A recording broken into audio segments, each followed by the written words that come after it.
Students, आज ये हमारे रिएक्ट की वीडियो नंबर 11 है जिसमें हम कुछ इस तरह से फॉर्म फंक्शनलिटी को क्रिएट करने वाले हैं। अगर आपने प्रीवियस वीडियोस नहीं देखी तो मैं चाहता हूं कि आप प्रीवियस वीडियोस को देखो और इस सीरीज को स्टेप बाय स्टेप फॉलो करो, तभी आपको ये वीडियो समझ में आएगी।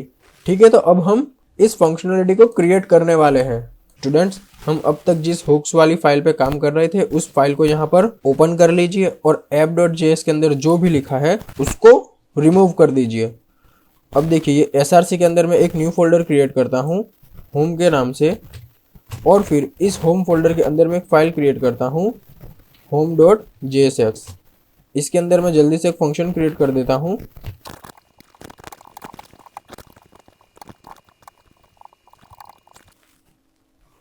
अब मैं क्या करता हूँ कि ये app.js है, इसके अंदर भी मैं एक कांस्टेंट क्रिएट करता हूँ।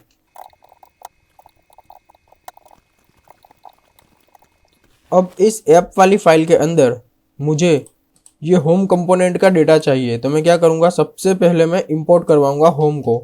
तो मैंने लिखा इंपोर्ट होम। ठीक है, तो ये होम फोल्डर के अंदर से home.jsx की फाइल यहाँ पे इंपोर्ट हो गई।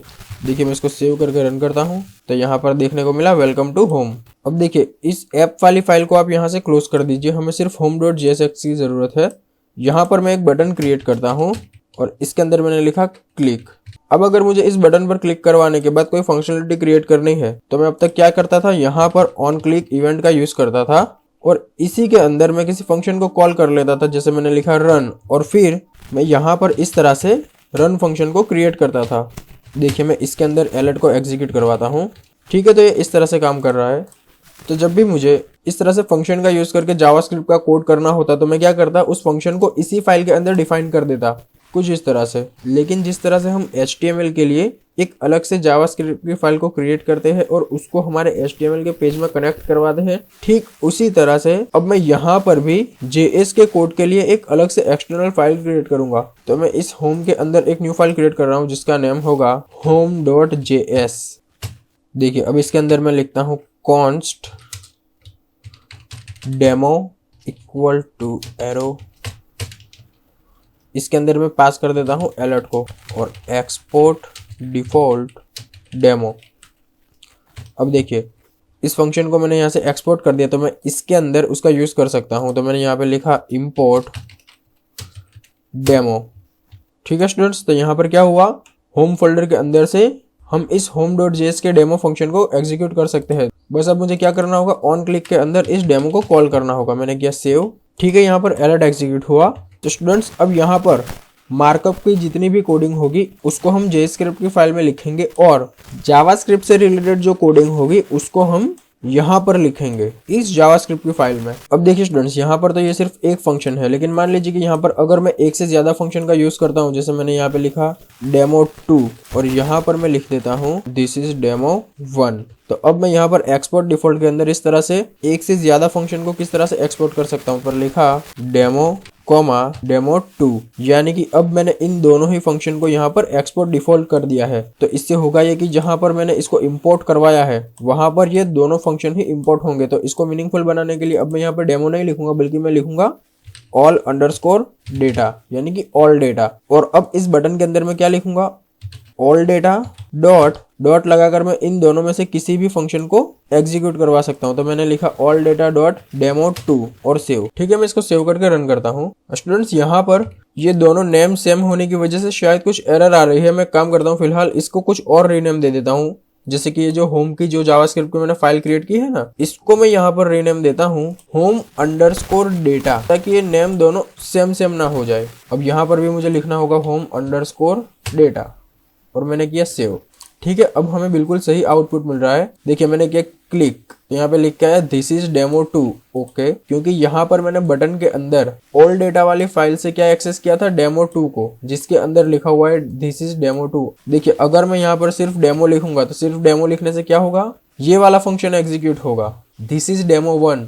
देखिए, मैंने यहाँ पे किया क्लिक तो लिख के आया दिस इज demo1। ओके, तो यहाँ पर जब आप फंक्शन को एक्सेस करते हो उसके पहले यहाँ पर आप डेटा का यूज करते हो, यानी कि ऑल डेटा ऑब्जेक्ट का। तो अगर आप चाहते हो कि आप इसका यूज ना करो, आप डायरेक्ट डेमो को या demo2 को एक्सेस करो, तो वो किस तरह से होगा। देखिए, जहां पर आप इसको एक्सपोर्ट करते हो वहां से डिफॉल्ट कीवर्ड को रिमूव कर दो और जिस जगह पे आप इसको इंपोर्ट करते हो यानी कि यहाँ पर आप क्या करोगे, ओल्ड डेटा राइट नहीं करोगे बल्कि ब्रैकेट्स के अंदर यहाँ पर लिखोगे डेमो कॉमा डेमो2।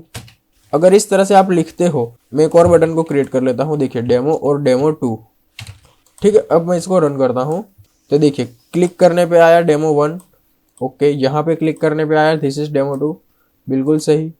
तो स्टूडेंट्स ये आपकी मर्जी की बात है, आपको जो तरीका बेस्ट लगता है आप उसका यूज़ कर सकते हो। आप चाहो तो ऑब्जेक्ट के अंदर से भी इसको कॉल कर सकते हो या फिर इस तरह से डिफॉल्ट कीवर्ड को रिमूव करके इसको डायरेक्टली भी एक्सेस कर सकते हो। देखिए अब मैं इस फाइल में बूटस्ट्रैप को इंस्टॉल करना चाहता हूँ तो मैं यहाँ पे लिखूंगा रिएक्ट बूटस्ट्रैप और यहाँ से मैं गेट स्टार्टेड में जाऊंगा और ये जो बूटस्ट्रैप का npm कोड है यानी कि ये कमांड, इसको मैं यहाँ से कर लूंगा कॉपी, कमांड प्रॉम्प्ट को मैं ओपन करूंगा, प्रोजेक्ट को मैं यहाँ से कट कर दूंगा, यस, और यहाँ पर मैं बूटस्ट्रैप के कोड को पेस्ट कर दूंगा और एंटर। तो देखिए हमारी इस फाइल में बूटस्ट्रैप इंस्टॉल होना स्टार्ट हो चुका। अब मैं इस प्रोजेक्ट को फिर से ओपन करूंगा, मैंने लिखा npm start। ठीक है स्टूडेंट्स, यहाँ पर हमारे इस प्रोजेक्ट में बूटस्ट्रैप अब इंस्टॉल हो चुका है।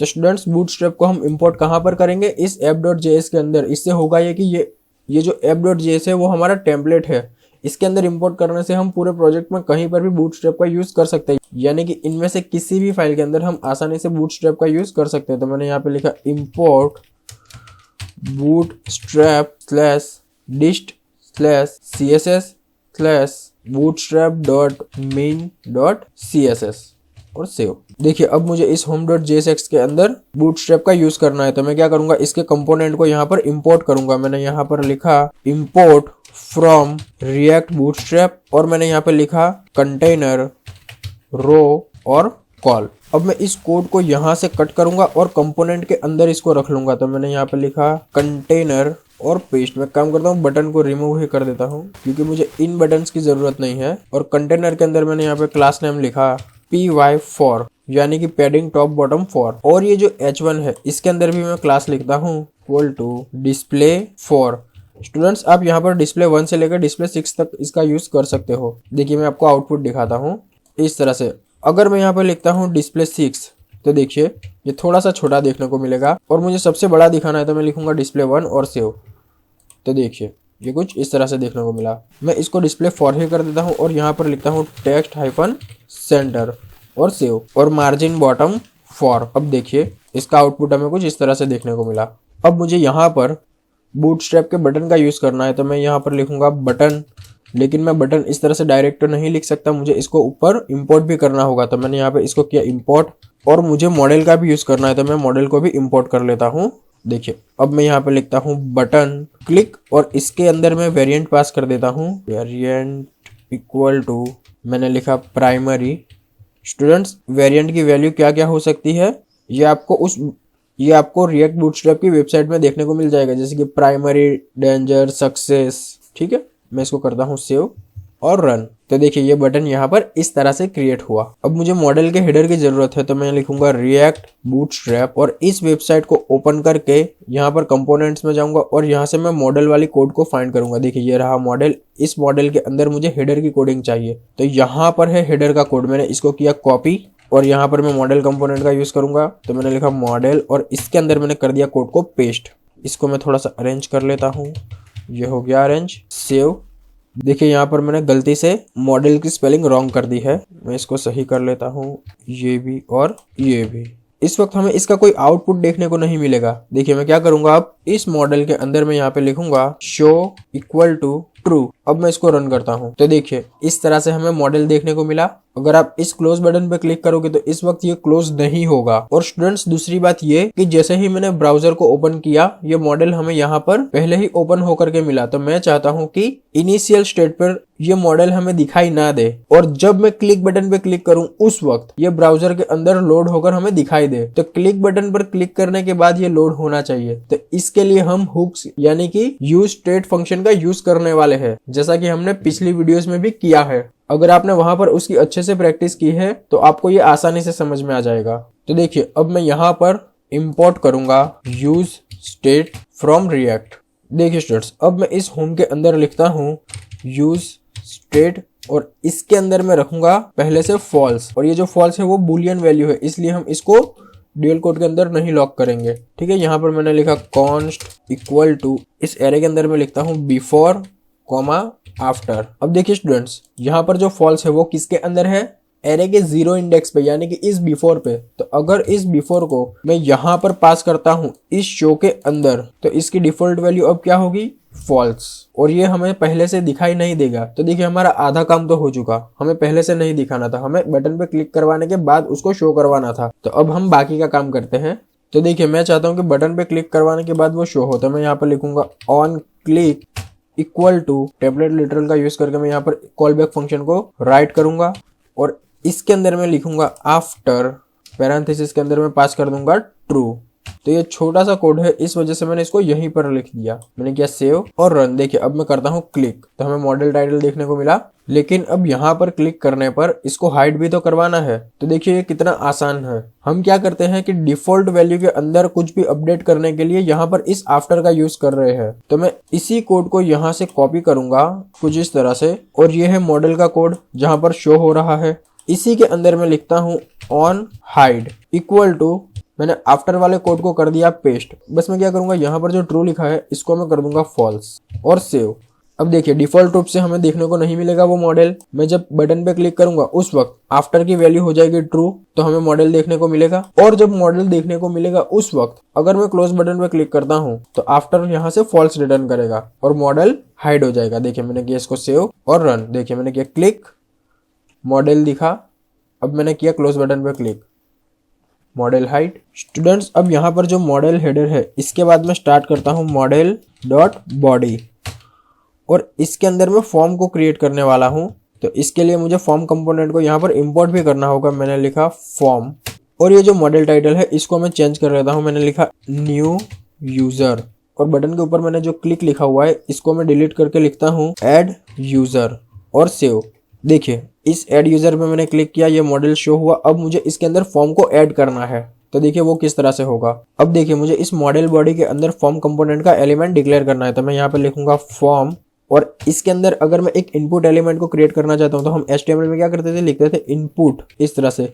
लेकिन अब यहाँ पर हम क्या लिखेंगे, फॉर्म डॉट कंट्रोल, और ये एम्प्टी एलिमेंट टैग होता है। तो आप इसको यहीं पे इस तरह से क्लोज कर दोगे और सेव। देखिए अब इसके अंदर मैं लिखता हूँ टाइप इक्वल टू टेक्स्ट और place holder enter your name और सेव। देखिए मैंने इसको रन किया एड यूजर, तो यहाँ पे एक इनपुट फील्ड हमें दिखाई दी जिसका प्लेस होल्डर के अंदर लिखा हुआ एंटर योर नेम। ठीक है स्टूडेंट्स, अब अगर आप इस इनपुट फील्ड के ऊपर इसका टाइटल लेबल लगाना चाहते हो तो आप यहाँ पर लिखोगे फॉर्म डॉट लेबल, और इसके अंदर आप लिखोगे फुल नेम या जो भी आप लिखना चाहते हो। तो स्टूडेंट्स अब यहाँ पर ये दोनों एलिमेंट्स आपस में एक दूसरे से रिलेटेड है, तो मैं क्या करूँगा, इनको ग्रुप कर दूंगा। तो ग्रुप करने के लिए मैं यहाँ पे लिखूंगा फॉर्म डॉट ग्रुप, और इसको मैं यहाँ पर कर दूंगा फॉर्म कंट्रोल के नीचे क्लोज और अरेंज। देखिए मैंने किया इसको सेव और रन, तो यहाँ पर कुछ इस तरह से हमें आउटपुट देखने को मिला। आप चाहो तो इसका प्लेस होल्डर अच्छे से चेंज कर सकते हो या फिर इसको रिमूव भी कर सकते हो। मैं एक काम करता हूँ, यहाँ पर लिख देता हूँ स्टीव और सेव। ठीक है स्टूडेंट्स, इस फॉर्म ग्रुप के अंदर मैं यहाँ पर लिखता हूँ class name equal to MB4 यानी कि मार्जिन बॉटम 4, और इस कोड को मैं यहाँ से करता हूँ कॉपी पेस्ट और एक और बार पेस्ट। अब ये जो सेकंड फॉर्म ग्रुप है इसके अंदर मैं यहाँ पे लिखता हूँ ईमेल, इसके टाइप की वैल्यू होगी ईमेल, और यहाँ पर मैं लिख देता हूँ user@gmail.com। इसके बाद मैं चाहता हूँ कि एक मोबाइल नंबर हो, तो मैंने यहाँ पर लिखा मोबाइल नंबर, और इसके अंदर मैं नंबर लिख देता हूँ। इसके बाद मैं चाहता हूँ कि सबसे लास्ट में एक सबमिट बटन भी हो, तो मैंने यहाँ पे लिखा बटन सबमिट नाउ। अब मैं चाहता हूँ कि ये जो बटन है वो सबमिट की तरह बिहेव करे, तो मैं यहाँ पे लिखूंगा टाइप इक्वल टू सबमिट, और वेरिएंट होगा इसका सक्सेस। स्टूडेंट्स अब यहाँ पर जितने भी इनपुट फील्ड है यानी कि फॉर्म कंट्रोल, इसके अंदर हमें नेम एट्रीब्यूट भी तो लिखना होगा। तो मैंने लिखा नेम इक्वल टू नेम, इसी को करता हूँ मैं कॉपी, यहाँ पर पेस्ट। ईमेल के लिए मैं लिखूंगा ईमेल, और इस नंबर के लिए मैं लिखूंगा मोबाइल और सेव। देखिए मैं इसका आउटपुट आपको दिखाता हूँ। मैंने किया ऐड यूजर पे क्लिक, तो ये मॉडल हमें कुछ इस तरह से डिस्प्ले हुआ। ये जो सबमिट नाउ लिखा है इसके अंदर मैंने सक्सेस का कलर रखा था, लेकिन ये पता नहीं प्राइमरी क्यों आ रहा है कि यहाँ पर मुझे लिखना होगा वेरिएंट। अब ठीक है, तो स्टूडेंट्स देखिए ये हमें कुछ इस तरह से देखने को मिला। ये कितना अट्रैक्टिव दिख रहा है। तो मैं चाहता हूँ कि आप भी इस तरह से एक फॉर्म क्रिएट करो और मेरे साथ साथ कोड करो। यहाँ तक मैंने आपको जो भी पढ़ाया आई होप कि आपको वो समझ में आया होगा। स्टूडेंट्स, मैं चाहता हूँ कि आप मेरी एक छोटी सी हेल्प कर दो। जो भी बच्चे कोडिंग सीखना चाहते हैं उन तक इस चैनल के लिंक को शेयर कर दो। ठीक है, मिलते हैं हम नेक्स्ट वीडियो में, तब तक के लिए बाय।